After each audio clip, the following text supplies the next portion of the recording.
ওদের সাথে হেঁটে আমি কখনোই সারতে পারি না। মা বেটা অনেক দূরে চলে গেছে আমাকে ফেলে। আমি চেষ্টা করতেছি কিন্তু পারছি না।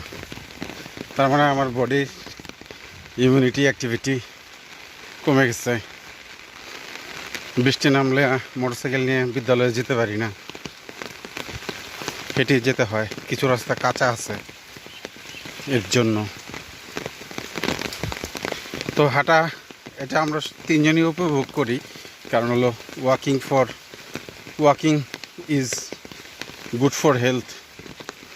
সেই বিবেচনায় আমরা হাঁটতে তিনজনই কোনো কার্পণ্য করি না। অটোর জন্য কখনো দাঁড়ায় থাকি না। অটো পেলে উঠি এবং মনে মনে কামনা করি অটো না পাওয়াটাই ভালো স্বাস্থ্যের জন্য। আর অটো পেলে উঠি।